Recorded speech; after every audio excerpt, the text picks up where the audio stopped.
Hai teman-teman, kami mahasiswa STI Galileo dari kelompok 6 mempresentasikan tentang kebijakan dividen di PT Gudang Garam Tbk, mata kuliah Manajemen Keuangan 2 yang dibimbing oleh Ibu Putu Rani Susanti SE MBA.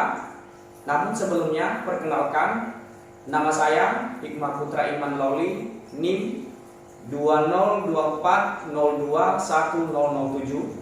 Saya Evaden Warugu, NIM 2125023004. Saya Irmanyanto Bulolo, NIM 2125023002. Nama saya Natalia Revina Singal, NIM 2125013001. Nama saya Junita Arthur Pizai, NIM 2024021002.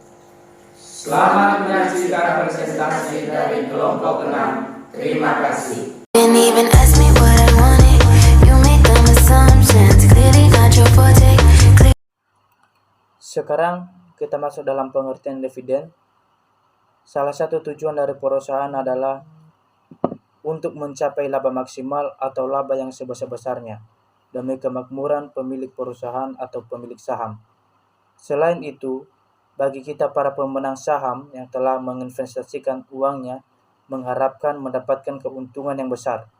Salah satu bentuk retur atau keuntungan bagi para pemegang saham adalah dividen. Jika perusahaan membukukan laba yang besar, maka perusahaan dapat membagikan laba tersebut kepada pemenang sahamnya dalam bentuk dividen. Jumlah dividen yang dibagikan oleh perusahaan kepada pemegang saham merupakan selisih antara laba perusahaan dikurangi laba ditahan. Laba ditahan adalah laba yang ditahan perusahaan untuk membiayai ekspansinya di masa yang akan datang. Kebijakan dividen adalah penentuan berapa jumlah laba yang harus diberikan kepada pemegang saham dan jumlah laba ditahan yang akan digunakan untuk investasi perusahaan. Kebijakan dividen merupakan faktor penting yang harus dipikirkan oleh perusahaan dalam mengelola perusahaan karena memiliki pengaruh yang signifikan terhadap perusahaan dan pemegang saham. Didn't even ask me what I wanted. You make them. Perkenalkan, nama saya Hikmah Putra Iman Loli. Saya akan melanjutkan menjelaskan mengenai macam-macam dividen. Dividen dibedakan menjadi dua jenis, yaitu dividen tunai dan dividen saham. Dividen tunai merupakan dividen yang dibagikan dalam bentuk uang tunai. Sedangkan dividen saham adalah dividen yang dibagikan dalam bentuk saham dengan proporsi tertentu. Berdasarkan periode 1 tahun buku, maka dividen dapat dibagi atas dua jenis, yaitu dividen intern dan dividen final. Dividen intern ini merupakan 1 tahun buku dengan tahun buku berikutnya, atau antara dividen final satu dengan dividen final berikutnya. Kebijakan dividen yang dilakukan perusahaan bentuknya bisa bermacam-macam. Menurut Bambang Rianto menyatakan bahwa ada macam-macam kebijakan dividen yang dilakukan oleh perusahaan, antara lain sebagai berikut. Kebijakan dividen yang stabil, kebijakan dividen dengan penetapan jumlah dividen minimal plus jumlah ekstra tertentu, kebijakan dividen dengan penetapan dividen payout ratio yang konstan, dan kebijakan dividen yang refleksi. Didn't even ask me what I wanted. You make them. Hai teman-teman, baik, saya akan melanjutkan teori selanjutnya, yaitu tentang teori kebijakan dividen. Apa itu kebijakan? Tentu teman-teman sering dengar, kebijakan itu adalah keputusan yang diambil secara matang-matang, atau bisa dikatakan keputusan yang diambil dengan secara baik oleh perusahaan-perusahaan tertentu. Contoh, pengambilan keputusan di dalam sebuah saham. Tentu kita harus mengadakan yang namanya bijak, mengambil keputusan yang bijak dan selayaknya buat pengambilan apa yang menjadi hal-hal yang menjadi baik.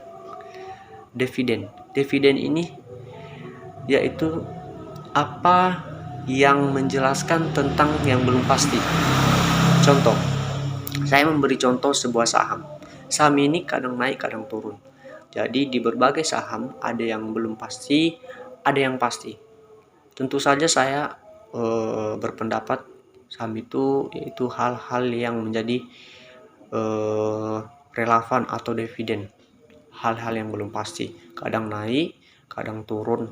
Nah, dengan itu saudara, adapun teori-teori yang selanjutnya tentang dasar-dasar dari kebijakan dividen, contoh investor saham dan relevan berbagai dividen. Dan bukan cuma itu, di dalam dividen kita tentu membahas tentang bagaimana kerugian dan bagaimana keuntungan dan apa tinggi dan apa keuntungan yang lebih tinggi di dalam perusahaan maupun saham tertentu. Baik, demikian yang saya jelaskan. Terima kasih. Didn't even ask me what I wanted. You made the Baik teman-teman, di sini saya akan melanjutkan tentang presentasi di atas atau menjelaskan tentang faktor-faktor penyebab kebijakan dividen. Apa-apa saja yang menyebabkan faktor-faktor kebijakan dividen, yaitu salah satunya seperti posisi likuiditas sebuah perusahaan, kedua dana untuk membayar utang, yang ketiga tingkat pertumbuhan perusahaan, dan yang keempat pengawasan terhadap perusahaan. Dan di sini nanti satu persatu saya akan menjelaskan apa-apa saja dari faktor-faktor yang menyebabkan terjadinya kebijakan dividen. Baik, langsung saja saya akan menjelaskan. Yang pertama tadi, posisi likuiditas sebuah perusahaan. Posisi likuiditas sebuah perusahaan dan itu merupakan faktor yang sangat terpenting di dalam sebuah perusahaan, karena di dalam faktor ini salah satu untuk mempertimbangkan, ya, sebelum mengambil sebuah keputusan kita membutuhkan di sini posisi likuiditas perusahaan, karena posisi likuiditas ini merupakan faktor yang sangat penting, ya, untuk menetapkan besarnya dividen yang akan dibayarkan kepada pemegang saham. Jadi teman-teman, posisi likuiditas ini sangat kita butuhkan di dalam sebuah perusahaan, karena posisi likuiditas ini yang menentukan, yang mengambil sebuah keputusan, dan yang menetapkan besarnya dividen yang akan dibayarkan kepada perusahaan. Baik, yang kedua, kebutuhan dana untuk membayar hutang. Apabila sebuah perusahaan menetapkan bahwa pelunasan utang akan dikembalikan dari laba ditahan, berarti sebuah perusahaan harus menahan sebagian besar dari pendapatannya untuk keperluan tersebut. Yang ini berarti bahwa hanya sebagian kecil saja dari pendapatan atau earning yang dapat dibayarkan sebagai dividen. Dengan kata lain, perusahaan harus menetapkan dividen payout ratio yang rendah. Baik, yang ketiga, tingkat pertumbuhan perusahaan. Makin cepat tingkat pertumbuhan suatu perusahaan, makin besar kebutuhan akan dana untuk membiayai pertumbuhan perusahaan tersebut. Di dalam sebuah perusahaan, makin besar kebutuhan dana untuk waktu mendatang untuk membiayai pertumbuhannya. Dan setiap perusahaan juga biasanya lebih senang untuk menahan earningnya daripada dibayarkan kepada dividen kepada para pemegang saham dengan mengingat batasan-batasan biaya. Di dalam tingkat pertumbuhan perusahaan ini memang di dalam sebuah kebijakan dividen kita ini sangat membutuhkan tingkat pertumbuhan perusahaan ini, karena di dalam sebuah perusahaan semakin besar sebuah perusahaan, semakin besar dana juga yang akan kita butuhkan. Seperti itu teman-teman, tingkat pertumbuhan dalam sebuah perusahaan. Yang keempat, pengawasan terhadap perusahaan. Di dalam sebuah perusahaan kita itu butuh pengawasan. Kita itu harus mengontrol perusahaan agar perusahaan menjadi lebih baik lagi. Apa itu pengawasan terhadap perusahaan? Misalnya pada pembelanjaan intern dalam rangka usaha, mempertahankan kontrol terhadap perusahaan berarti mengurangi dividen payout ratio-nya. Baik teman-teman, itu saja yang bisa saya sampaikan. Mungkin ada kurang dan lebihnya dari penjelasan saya. Sebelumnya saya mengucapkan Terima kasih. Didn't even ask me what I wanted. You make Halo teman-teman semua, nama saya Natalia Revina. Baiklah, di sini saya akan melanjutkan penjelasan mengenai kebijakan dividen yang sudah dijelaskan sebelumnya oleh rekan-rekan saya. Lebih rinci lagi, di sini kami telah merangkum kebijakan dividen di sebuah perusahaan besar di Indonesia, yaitu PT Gudang Garam Tbk, di mana PT ini didirikan pada tahun 1958, tepatnya tanggal 26 Juni oleh Surya Wonojoyo. Perusahaan ini seperti kita ketahui bergerak di bidang produksi rokok, dan perusahaan ini termasuk salah satu perusahaan terbesar di Indonesia dibandingkan dengan perusahaan nasional rokok lainnya. Seperti yang kita ketahui, dividen adalah salah satu bentuk return pembagian keuntungan sebuah perusahaan, di mana dividen ini diputuskan dalam rapat umum pemegang saham atau RUPS setiap tahunnya. Dividen ini dihasilkan dari laba yang dihasilkan oleh sebuah perusahaan dalam setiap tahunnya.